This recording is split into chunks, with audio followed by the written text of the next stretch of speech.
Co-President, Freedom and Democracy, Mr. Nigel Farage. In an age when the gap between ordinary voters and the European political class grows wider by the day, I have to ask you, having listened to your words this morning, just what planet are you on? This pretence that everything is going incredibly well. The EU is mired in deep structural crisis. Greece and Portugal and Ireland cannot survive inside the euro.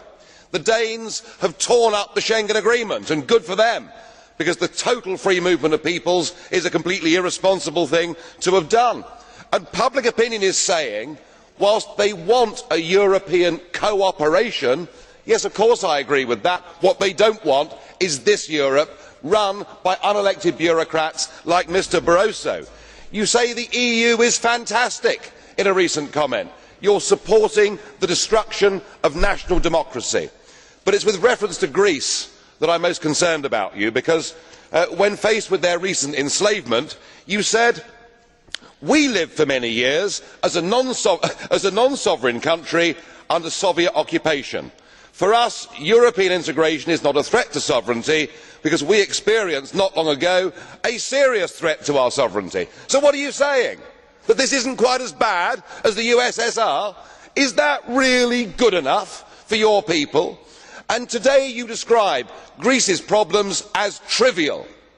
I am sorry, there are hundreds of thousands of people out there on the streets of Greece fighting to get their democracy back, and it beggars belief that you and our President, Mr Buzek, can talk about the solidarity movement, can talk about Poland getting its democracy back 20 years ago, and yet here you are, surrendering the democracy and sovereignty of Poland to a failed European Union.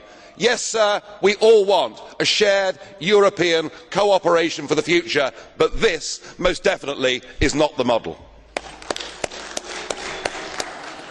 Thank you, Mr. Co-President.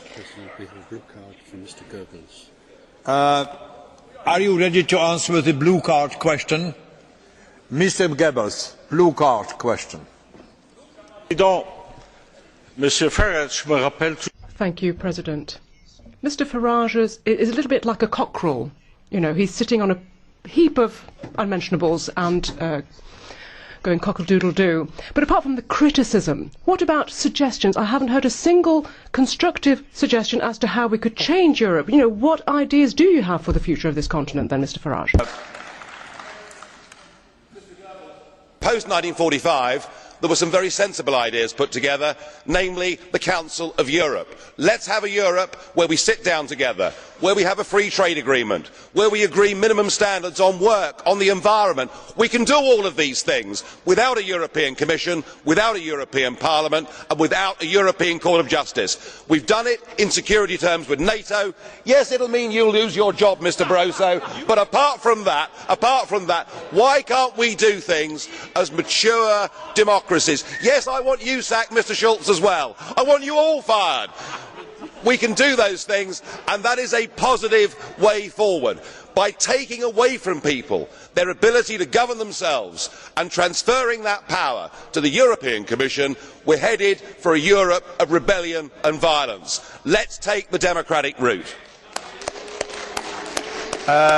Thank you, colleagues. It's a very interesting discussion, we know very well.